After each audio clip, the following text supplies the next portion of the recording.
welcome to lovely Las Vegas for Gus Hoops with myself, Greg Hoops Peters, and now part of the VSiN Family Podcast.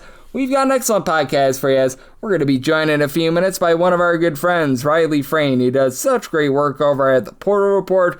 Perfect man to have on because of all the madness that we're seeing with these fifth-year guys currently trying to get eligibility. We're going to be chatting with him about just some of the teams that might be able to sign these guys, some of the intriguing moves, what we've already seen with Xavier, Cincinnati, among others, being able to ink some of these guys. So we're going to have a good chat there. Really didn't see a lot of news in college basketball on Tuesday. We're still waiting a lot of these court cases, but I'm thinking that we're going to get a lot of these guys eligible. And if you do have a question, comment, segment idea, what have you for this podcast, you do have one or two ways to be able to fire those in. First one is my Twitter/X timeline at gunit_81. Keep in mind, letter CM, name does not matter. So as per usual, please do send these into the timeline. And the other way is find an Apple Podcast review. If you rate this podcast 5 stars, it's very much appreciated. From there, you're able to fire in whatever you'd like to hear on this podcast via that 5-star review. And while I did not get in any Twitter/X questions today, I do beg with you, I do play with you. Please do send in these questions. Helps me know what you guys want to be hearing for me to get you guys set for what I hope to be the greatest college basketball season of all time, and additionally makes the offseason go by a little bit faster as well. Conference preview is going to be gassed up once again in the next few days. I plan on doing the Missouri Valley Conference and the MEAC here over the next 7 days, so that is on the to-do list for myself, and on the to-do list is day in and day out getting great guests on this podcast, like our good friend Riley, who's doing great work over at two different sites, Portal Report along with Mid-Major Madness. He's got his finger on the pulse of a little bit of everything. He's out there in the northeast part of the country. You're able to follow him on the old Twitter/X at easy enough. His first and last name, Riley Frain, Frain on that last name. And Riley, it's always a pleasure, my friend. Thank you. Absolutely, Greg. Thank you for having me, man. It's always great to be here. Excited to talk about some of the chaos that's going on in college basketball. Feels like every time I come on, we have something a little bit chaotic to talk about these days. But yeah, always good to be here. So thank you. It's always good to have you aboard, my friend. And Riley, you do good work over at two different places. Typically with the Portal Report, that's more in like April, May, into a little bit of June, and then you can sort of sit back and relax. But that might now be your main beat right now because we've got all these lawsuits going on. We've already seen the one go through in Ohio. We're waiting what's going to be happening in California and other states. But how do you take a look at what might be a second wave now in the transfer portal with a whole bunch of fifth-year guys that made a big impact last year, perhaps being on the market in August? Yeah, well, I mean, I'm sure we'll talk about some of the specific players in a couple minutes. You know, I know not every player who's been linked to a lawsuit obviously has come out, but there have been a handful of different interesting names that have sort of arisen over the past couple of days. But I think it's interesting because it feels like we've seen so much of this over the past couple of years that there's starting to be sort of a little bit of fatigue around the situation. You know, I find it even, tough myself to keep up with sort of the daily aspects of who might be eligible and who might not be. And even at the Portal Report, half the time we can't figure out if guys are eligible or not until a week later when they officially get an injunction or whatever it might be. And so, we try to talk to different guys to figure it out. And it feels like half the time, they don't even necessarily have a direction to point us. So all that sort of speaks to the chaos, around the situation. Obviously not all of it comes down to the NCAA because a lot of this is sort of, being handed down to them via rulings, but definitely some big adjustments that need to be made sort of regarding the situation and eligibility. It seems like maybe 5 for 5 could help to clarify a lot of this. We'll sort of have to see how that plays out. But as far as how we sort of look into it and how we break it down, I think even us, we've become maybe a little bit weary about, all the chaos surrounding eligibility, and we've sort of gone hands off a little bit and are waiting just to see how it kind of all plays out and who gets eligibility and who might not, particularly at the Portal Report, hearing from guys. You mentioned this being my beat now. It feels like at this point in the offseason, typically we wouldn't be hearing from guys. But, with all these different lawsuits going on, every now and then we're hearing from a guy or two here and there that are being granted eligibility again and obviously looking to sort of promote themselves in the portal and get their name out there. So we're sort of just taking it day by day ourselves, Greg. It seems like in this ever-changing landscape of college basketball, that's about all you can do at the moment is sort of take it day by day and figure it out based on some of the guys that are getting eligibility. I'm sure we'll dive into some of those names in a couple minutes, but definitely a little bit chaotic right now. It feels like everyone's sort of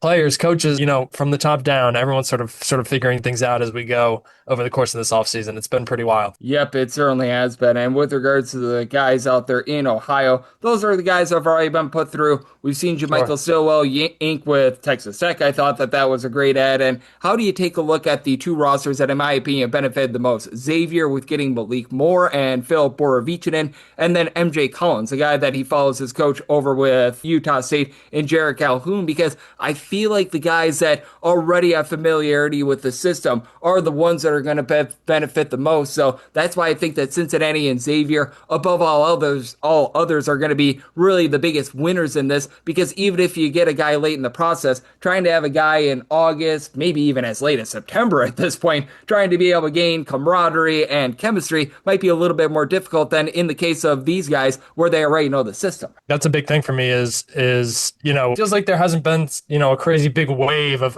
a dozen plus players receiving eligibility back outside of sort of the 24 names, of which we only know a handful from the lawsuit. But even a couple of those are only guys we've seen sort of who have received interest. And I think it's interesting because we are so late in the offseason. A lot of teams don't have scholarships left. In this day and age of NIL, like a lot of contracts are set in stone, and it would be tough for teams to back out of those to sort of kick a player, off their team or whatever it may be, to sort of go into the portal and get someone who was granted an extra year of eligibility. I'm sure there would be some lawsuits thrown around, and teams don't want to deal with that at this point in the season. But again, like on top of that, teams are already practicing, and I know we're only a couple weeks into what would be summer workouts for most of these teams going back to early July, but there's already chemistry being developed for teams that have already filled the 15 to 16 spots on their rosters. Again, it would be tough to sort of give someone the boot in hopes of potentially getting someone from the transfer portal who's only going to cost you more money, who's isn't as familiar with everything you want to do because he hasn't been there the past couple of weeks, who maybe again, if you look at it from the other,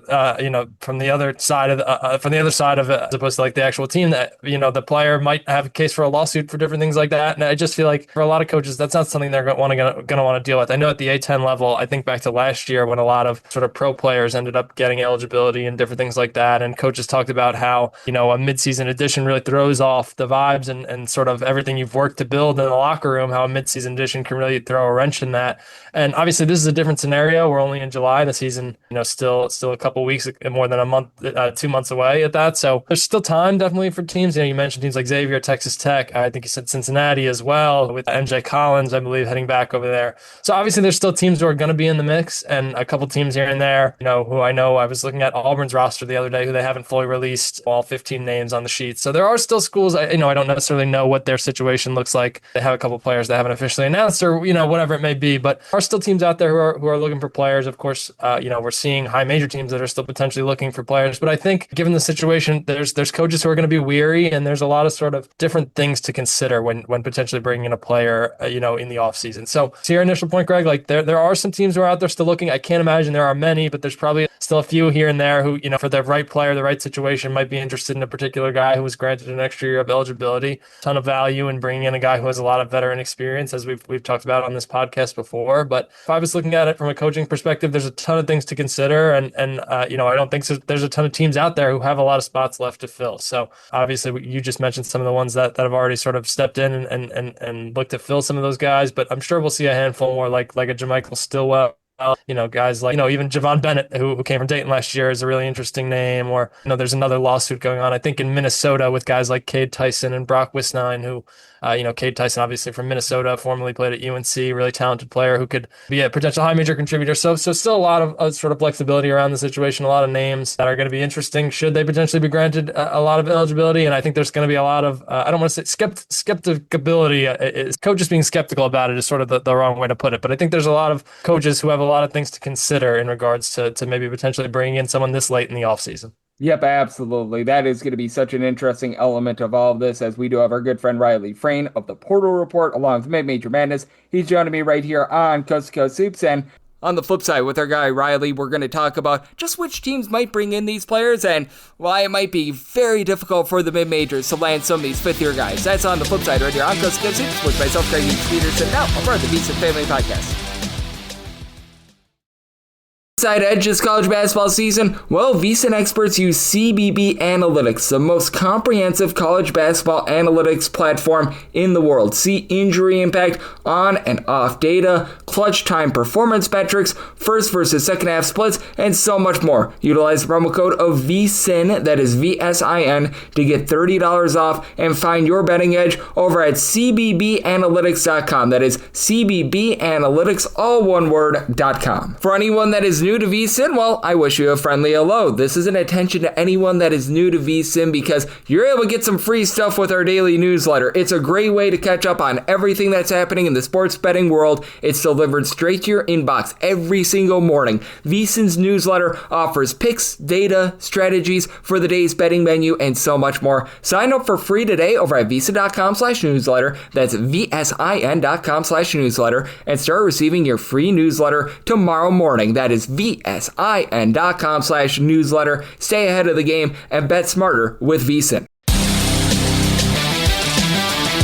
And we're back here in lovely Las Vegas for Gus Soups with myself, Greg Hoops Peterson, now part of the VSiN Family Podcast. Always great to be joined by Riley Frain. Does an absolutely excellent job over at Mid-Major Madness. He also does a great job over at the Portal Report, which he's unexpectedly busy over the Portal Report with all that we're seeing with these court cases. Follow him on the old Twitter/X at his first and last name, Riley Frain, all together. And Riley, we've been talking a little bit about these court cases. Some of these guys are going to be available. And how about if we talk about some of the teams that might be signing them? How much do you think that it's going to be mostly the high major teams that are going to be chasing after these guys over the mid-major teams? Because I do think that it is really interesting to look at that element of things. And when it comes to the mid-major teams, I just fear that there might not be enough NIL funds for them to be able to bring in too many of these guys that might be available late. Or no, I totally agree with you. And I think really what it comes down to is sort of the caliber of player. I know, again, we haven't heard all 24 names from that men's and women's basketball lawsuit, specifically the one that came out in Ohio. Only a handful of names have really leaked. But you take an example from sort of the list here. I think of a guy like Josh Reed, who, a really solid player at Drexel the past couple of years. Never quite a double-digit guy, but a sound role player on a team that's sort of known for developing talent and sending it to the high major ranks. But that being said, I don't necessarily see Josh Reed as quite a high major talent yet. I think there's value in sort of his veteran experience. He's a guy who's played 4 years, obviously, being a part of the lawsuit. So there's some value in what Josh Reed provides as sort of, a bigger wing too, for those who aren't familiar with Josh Reed's game. But I don't necessarily think he's a guy who high majors are sort of clamoring to bring in, with an additional year of eligibility, sort of depending on, again, situation and different things like that. So he's a guy who I sort of imagine is out there, maybe pushing his name to within the mid-major ranks. And again, back to the last question where we talked about there just aren't a ton of opportunities out there right now. And if there aren't a lot of high major schools who I think are willing to sort of kick a player off their current roster in favor of someone currently available who they think is a little bit better, I certainly don't think there are a lot of, mid-major schools who would be willing to do that, in favor of someone who's out there and potentially out there in the transfer portal with a year of eligibility. Because again, there's just a lot of factors to consider, like contract negotiations, like, payment, like positional fit, like, skill level, all those different things that coaches have to consider just when they're normally recruiting in the transfer portal window or recruiting, a freshman class. It'll be case specific depending on the player. I don't even know if we'll, I would imagine all 24 players on that lawsuit. Again, we don't know all the names, but I would imagine we won't even see all 24 of them at schools next year. I would guess some of them will maybe, quote unquote redshirt the year and sort of pitch themselves to potentially play next year if pro opportunities don't work out, or maybe they go to play overseas for a year because, you can do different things like that now in today's NCAA landscape. So there's a lot of different options for these guys should these opportunities not work out, because again, if there's not a lot of high major opportunities, there's close to none at the mid-major level at this point. Now, I do think there are schools who are probably short a player or two and would be more than happy to bring on the veteran experience of a guy like Josh Reed or, Christian Henry, who was great at Fordham last year. And I don't know if he's quite that high major sort of point guard level type player. Could certainly be a very, very viable contributor to someone, at the mid-major, higher mid-major level. It's going to be very case specific with a lot of these guys. I've been really interested to see some of the names that have come out over the past couple of weeks and just to sort of vision some of the situations for them myself. Like a guy like Javon Bennett, who was, great at Dayton the past few years, he's a little bit undersized, but maybe is a potential high major guy. Like, what kind of level does he end up at? And are there schools that would still be willing to recruit him? Because, he's sort of in today's landscape doesn't maybe fit, your idea of the ideal point guard, but was great in the A-10 the past couple of years. Could have been maybe ready for a high major step up. So a lot of interesting cases out there. Again, it'll be very case specific with a lot of these guys, and it's really just going to come down to what kind of schools are still looking, I think, for a lot of these players. Yep, I do agree with you, and it's going to be a very fascinating landscape because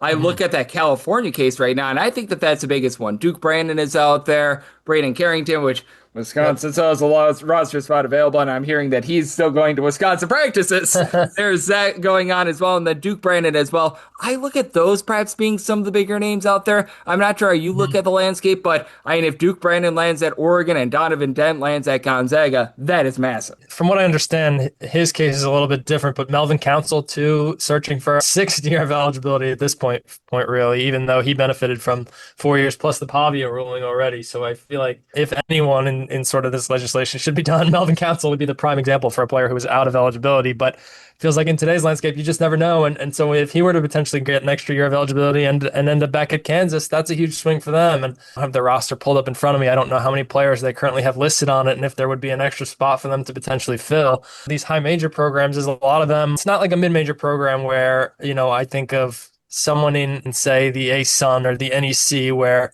there's times where you're just looking for bodies or who are maybe close to Division I capable guys. The high major level, you can obviously pick and choose players who you want on your roster.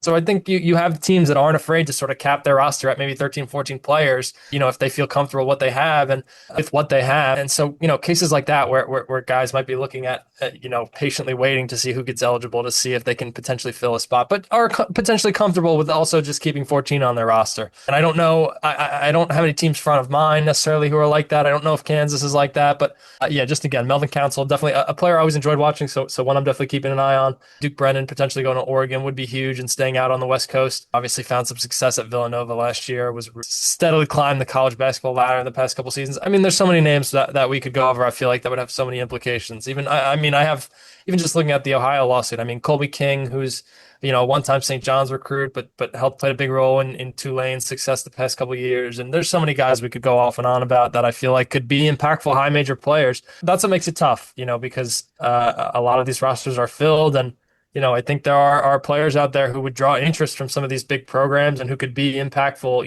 in an SEC, for an SEC program, for a Big Ten program, whatever level it may be. They just might, unfortunately, just, by the nature of how things have played out, it being very late in the offseason, might be kind of stuck in sort of purgatory with nowhere to go at the moment. But you've already pointed out, some circumstances like Duke Brennan potentially, the whispers of him potentially going to Oregon should things work out with his eligibility case. But yeah, it's a crazy time. I'm interested to see how it all plays out over the next couple of weeks, because if a lot of these states don't go through soon, the clock is kind of ticking for teams potentially who would be willing to scoop up players to be willing to scoop up players.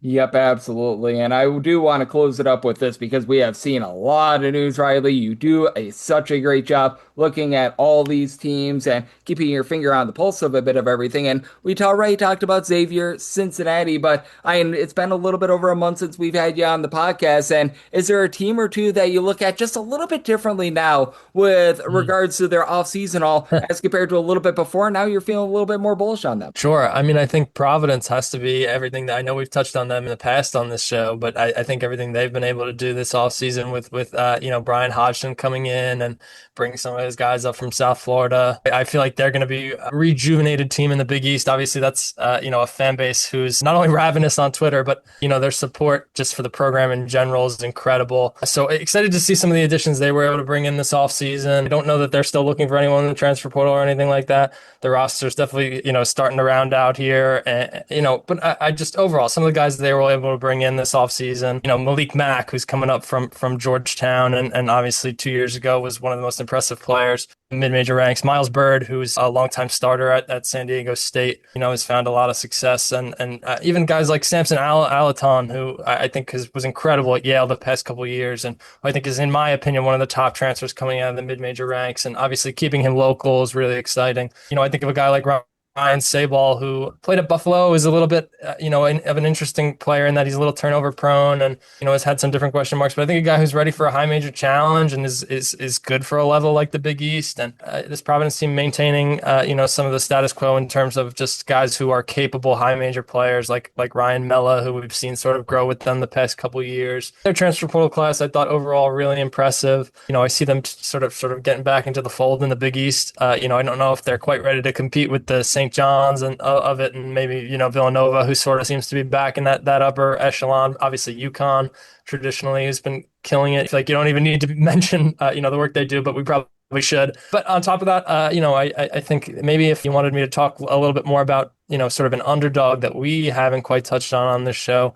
I've actually been a big fan of the work that Oregon State has done. And I know not quite a high major anymore these days. A team that I want a new head coach this offseason. I'm totally blanking on his name right now. I just was impressed with some of the additions they were able to bring in this offseason. A guy like Chris Johnson, who's coming over from UCF. They bring in a legend Smiley coming over from San Francisco, a really good wing shooter, wing scorer. I look at a guy like Deshaun Glory coming over from Fresno State, who's very versatile on the wing and does a good job out there. Dennis Evans coming up from Grand Canyon, who's one of the better defensive players in that conference last year, and sort of rounding it out with a guy in Daniel Freitag, who I guess I'm highlighting a couple former Buffalo players on this episode, but really impressed me at Buffalo this past season. Led them to an upset over came from Wisconsin, led them to an upset over DePaul last offseason, the program's first in a couple years. A guy who I see ready for step up in the new Pac-12 for this upcoming season, if I'm not mistaken. So for year one, the new conference, a team that I see being,